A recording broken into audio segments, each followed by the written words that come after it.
I can't believe what's happening in Ashbourne right now. There are 4 news items that will change how you see this Commanders season. From a hidden gem shining with a legend's help, to quiet changes in New York impacting Jaden Daniels in Week 1. But that's nothing compared to our second-round cornerback already projected for all rookie teams, and the massive bet we made with a veteran where there's no turning back. If you thought you knew everything about this team, you're completely wrong. But you know what's most incredible about all this? These 4 situations could decide if we make the playoffs or stay home watching TV. Get ready, because what you're about to hear will completely change your perspective on this season. Listen up, because this is pure Burgundy and Gold. Jordan McGee, the linebacker we drafted in the 5th round last year, and many wrote off after that horrible knee injury, is finally showing why Adam Peters saw something special in him. And guess who's behind this transformation? None other than Bobby Wagner, the living legend on our roster. But let me tell you the FULL story of this kid. When we drafted him in 2024, I was thrilled. This defensive back from Temple had shown incredible flashes in college and seemed like a raw diamond we found in the 5th round. But what happened? A devastating knee injury that needed surgery and basically destroyed his rookie season. I'll tell you this, when a young player gets injured so seriously in their first year, they often never recover mentally. But McGee is different. Throughout the rehab process, this kid kept an incredible attitude, kept studying film, kept learning Dan Quinn's and Joe Witt Jr. system, and most importantly, earned Bobby Wagner's respect. Do you know why this is so important? Because Wagner isn't just another veteran. We're talking about a linebacker with 190 tackles in a season, who's been to 8 Pro Bowls, was Defensive Rookie of the Year, won a Super Bowl with Seattle. This man has seen everything in the NFL, and when someone like that takes you under their wing, that means something. Joe Witt Jr. can't stop talking about how McGee is showing incredible call command in practice. Do you understand what this means? Linebackers are like the defense's quarterbacks. They need to read the offense, make pre-snap adjustments, communicate with the secondary, and make decisions in split seconds. For a coordinator like Witt Jr. to say a second-year player is showing that leadership, that's huge. But here's the most important part. Witt Jr. specifically mentioned that linebackers control the huddle and control the defense, and McGee is learning from Wagner how to do exactly that. I believe this is clear evidence they're preparing McGee to be Wagner's successor when the veteran retires. And you know what else excites me? Reports say McGee is a phenomenal athlete, that he's fast, physical, and instinctive. Those are exactly the qualities Quinn and Witt Jr. look for in their linebackers. In our defensive system, you need linebackers who can cover slot receivers, rush the quarterback, stop the running game, and do it all with speed and aggression. Now I ask you, do you think it's a coincidence Witt Jr. is talking about giving him more opportunities in preseason? Do you think it's a coincidence that after a lost season, he's suddenly being mentioned as a key piece for the future? I'll say this, when you have a Temple athlete with that speed and physique combination under Bobby Wagner's direct tutelage, with a coordinator already talking about increasing his role, that's a bomb waiting to explode. The smartest part of this, Wagner won't be here forever. He's already 35, still playing at an elite level, but he'll eventually hang up his cleats. Having McGee learning directly from him is like having a private masterclass with one of NFL history's best linebackers. Transition. If that surprised you, wait until you hear what's happening in New York. But here's what really worries me. While we celebrate our improvements, the Giants are making quiet moves that could huge impact our lives in Week 1. And you know what's craziest about it? It directly involves Jaden Daniels' best friend, and changes that could completely transform New York's offense. Let's start with Malik Neighbors, because this situation has me extremely worried. This receiver gave us enormous headaches last year, and I think many of you don't realize how problematic he really was. In 2 games against us in 2024, Neighbors made 19 receptions for 186 yards. Do you understand what that means? Almost 10 catches and 93 yards per game against our defense. Now, the good news is we kept him out of the end zone in both games, which was crucial for our 2 wins over the Giants. But let me tell you, that kid was close to scoring several times. And if not for some exceptional defensive plays and a bit of luck, we could have had a much bigger problem. During OTA and minicamp, Neighbors was out with a toe injury. I was hoping that injury was serious because frankly we needed any possible advantage against that receiver. But what's happening? Brian Dabble just confirmed Neighbors will be completely healthy for training camp with no limitations. I believe this is problematic for several reasons. First, Neighbors has already shown he can dominate our secondary even with Daniel Jones as quarterback. In his rookie season, the kid made over 100 catches and more than 1,000 receiving yards. Do you think those numbers were coincidence? You're completely crazy if you think that. But here's what really concerns me. Now they have Russell Wilson as quarterback, not Daniel Jones. Wilson might be a veteran with years behind him, but this man knows how to use talented receivers. In Seattle with Doug Baldwin, Tyler Lockett, and DK Metcalf, he showed he could maximize receivers' talent. Do you think he won't know how to use a receiver who's already shown he can make over 100 receptions in the NFL? Moreover, Wilson has something Daniel Jones never had: playoff experience and pressure moments. When things get tough in divisional games, Wilson won't collapse like Jones. He'll find ways to get the ball to Neighbors in critical situations. But that's not all, because the second change has me just as worried. Evan Neal, that first-round tackle who's been a complete disaster in his first years, is moving to guard. And why does this matter to me? Because we've seen this movie before, and it ended really well for our rivals. The Eagles did exactly the same with McGee Becton last year. Becton had been a total failure as a tackle with the Jets for 3 years. But when Philadelphia moved him to guard, that change completely revitalized his career. Suddenly, Becton became a solid and reliable blocker, enough to land a new deal. With the Chargers, Carmen Bracillo, the Giants' offensive line coach, is already talking about how well Neal is responding to the change. Says they're excited to see what happens when the pads come on, and that Neal has embraced the transition. I believe if Neal can make the same transformation as Becton, suddenly the Giants will have a much more solid offensive line. You know why this is especially problematic for us? Because our pass rush heavily depends on creating interior pressure. If Neal becomes a solid guard, it'll be much harder for Darren Payne, Jonathan Allen, and our defensive tackles to create that interior pressure we need.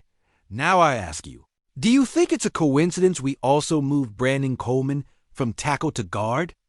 I believe the entire NFC East is evolving and adapting, and we need to be prepared for these changes because 6 of our 17 games are against these divisional rivals. Here's the reality. With Neighbors completely healthy, Wilson at quarterback, and potentially improved offensive line, the Giants could be a completely different team than what we faced last year. And considering our 2 wins against them were relatively close, any improvements on their part could completely change that dynamic. Fortunately, we're improving too, in ways that will surprise many people.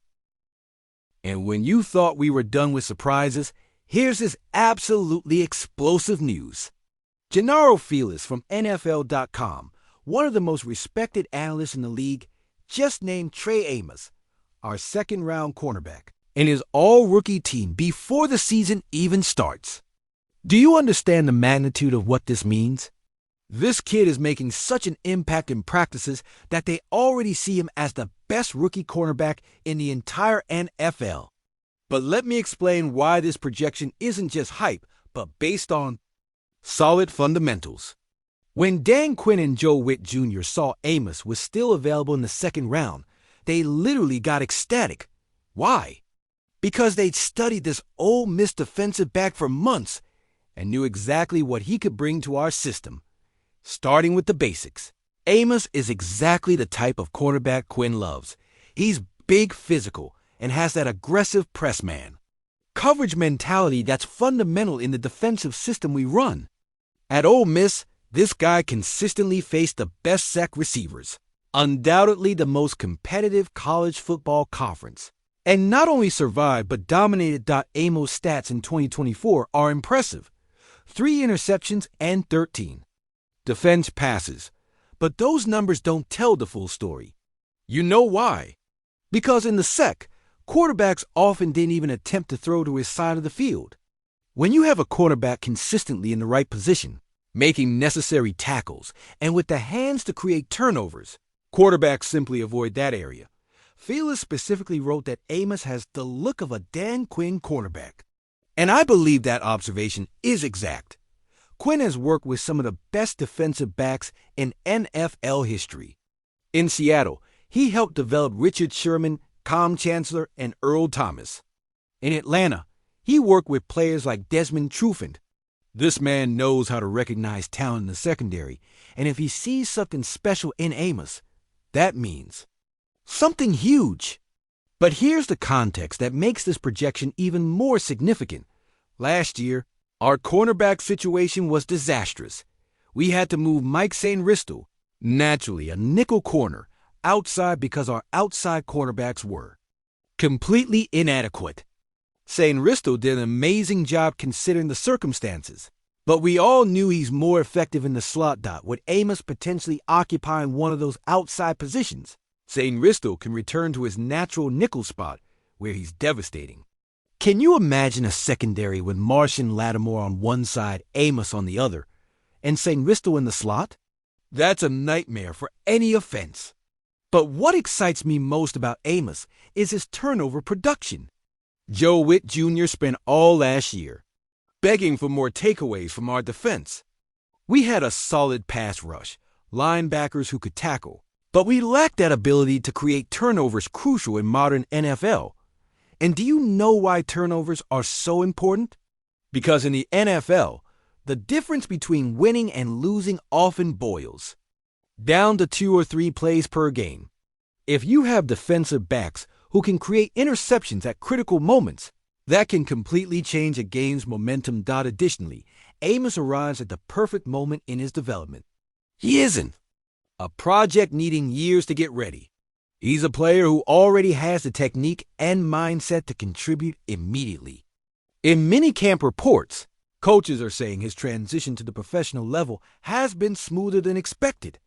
Now I ask you, with Jonathan Jones as veteran backup, St. Ristel in nickel, and potentially Amos emerging as a starter, do you think we'll have the same secondary problems we had last year? I'll say this, if Amos lives up to these all-rookie projections, our defense will be completely different. But here's what really excites me. Amos isn't just physical talent. Ole Miss reports talk about a player with incredible work ethic, a student of the game mentality, and that competitiveness needed to survive in the NFL. When you combine those mental characteristics with his physical talent in a system where Quinn and Witt Jr. have shown they can develop defensive backs, that's a recipe for success. But all this pales compared to the most important situation of all. That's Burgundy and Gold, baby. Because now we come to the most critical, important, and definitive news of all. Pro Football Focus just named Martian Latimore as our most important X factor for 2025, and I think they're not only completely right, but probably understating how crucial this situation is. But do you know why this situation trends a player's simple performance? Because Adam Peters made such a big, risky, and definitive bet with this trade that literally there's no turning. BACK. We're talking about a decision that can define Peters' legacy as general manager and this franchise's immediate future. Let me tell the full story of how we got here. When Peters made that trade before the 2024 deadline, many analysts thought it was a desperate move. But what did I think? That Peters saw a unique opportunity to get a 4 Pro Bowl cornerback who could be the final puzzle piece for a deep playoff run. The problem is Peters bet not only draft picks, but also his credibility as a talent evaluator. When you trade for a player of Latimore's caliber, especially one with injury doubts. You're putting your reputation on the line. If it works, you're a genius. If it doesn't, you're the guy who wasted valuable resources on a player. Past his prime. And what was the immediate result? A complete nightmare. Latimore arrived with a hamstring injury that basically limited him throughout his first season with us. He couldn't show that explosive speed that made him famous in New Orleans. Couldn't make those spectacular coverage plays justifying his reputation. Basically, he became an average player paid like a star. The criticism Latimore received that season was brutal. We're talking about articles questioning if he'd lost a step, if injuries ended his elite career, if Peters made a huge mistake. Betting on a declining player. I'd never seen a defensive back of his caliber receive so much negative scrutiny. But here's what makes the situation so critical. Latimore has no guaranteed money in his contract for 2026. Do you understand the implications of this?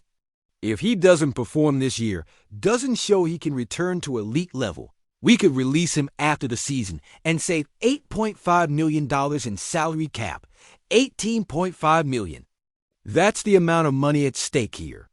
That's the amount we could use to sign free agents, extend young players' contracts, make necessary moves to stay competitive. But if Latimore doesn't produce, that money basically becomes dead money. So what pressure do you think this man is under? His financial future, his legacy in the NFL, his reputation as one of his generation's best cornerbacks, everything is at stake this season. We're not talking about a player who can have a mediocre season and keep getting paid. We're talking about a man who needs to prove he can still play at the highest level. But here's what has me absolutely excited. Mandatory minicamp reports say Latimore looks completely different. His agility is back. His speed is there. That confidence that made him one of the league's best shutdown corners in New Orleans is obviously returning. And you know what else? This man is motivated, probably like never before in his career. He's received more criticism in the past 8 months than in the rest of his professional career combined. For a player of his caliber, used to being considered among the best. In his position, that experience must have been devastating to his ego. But I believe that motivation is exactly what we needed to see. The world's best athletes respond to adversity by turning it into fuel. Michael Jordan had his season with the Wizards where everyone said he was done, and he responded with some of his best performances. Tom Brady had moments where people questioned if he could still play at the highest level, and responded by winning Super Bowls. Latimore is in that same situation now. He's 28, not old for a cornerback if he stays fit. He has the talent that made him a star. He has the experience of playing in playoffs and the most important games. What he needed was to be completely healthy and have the right motivation. Now he seems to have both. But why do our aspirations to go further than last year depend so much on him? Because in NFL playoffs, you need to defense the best receivers one-on-one. You can't be sending help coverage to your number one cornerback on every play because that leaves vulnerabilities elsewhere on the field. If Latimore can return to that elite level where he can completely neutralize a WR1 without help, our defense becomes something completely different. Suddenly, we can send extra pressure to the quarterback because we know our corner can handle his assignment. We can be more aggressive with our safeties because we're confident in our coverage. Imagine this: Latimore neutralizing the opposing team's best receiver, Amos developing as a threat on the other side, Shane Ristel dominating the slot, and all that pressure we can generate because our corners can handle their assignments. That's a defense that can win playoff games. Now, I believe Peters knew exactly what he was doing when he made that trade. Knew it was a risky bet, but also knew if it worked, it could be the difference between being a wild card playoff team and being a team that can make a deep run. So what do we have here? A hidden gem developing under a living legend's guidance. Rivals making strategic moves that could completely change divisional dynamics. A rookie cornerback already projected as a future star, and an $18.5 million bet with no turning back. I'll tell you this, This season will define exactly who we are as an organization and where we're going in coming years. Will McGee become Bobby Wagner's worthy successor and the cornerstone of our defense for years to come? Can we contain an improved Giants team with a completely healthy Neighbors, Russell Wilson distributing the ball, and a potentially transformed offensive line? Will Trey Amos justify all rookie projections, and immediately establish himself as one of the best defensive backs in his class? And most importantly, will Martian Latimore prove Adam Peters was right betting everything on him? I believe yes to all those questions, but I need to know what you think. Which of these four situations do you think will have the most direct impact on our success this season? Are you genuinely worried about the changes the Giants are making, or do you think our internal improvements will be enough to maintain our divisional edge? Do you really think Latimore can return to that elite level we all know he has, or do you think injuries and age have already taken a toll? This community we built here is a true family, united by that Burgundy and Gold passion we've carried in our hearts since we were kids. If you haven't subscribed yet, what exactly are you waiting for? Give it a like if you think Latimore will be our definitive X factor this season. Share if you think Trey Amos will be not just Rookie of the Year, but a star for many years. And subscribe, because tomorrow we'll have more explosive news you absolutely can't miss. And remember, no matter what happens, no matter how many ups and downs we have, no matter how many people try to bring us down, hail to the Redskins.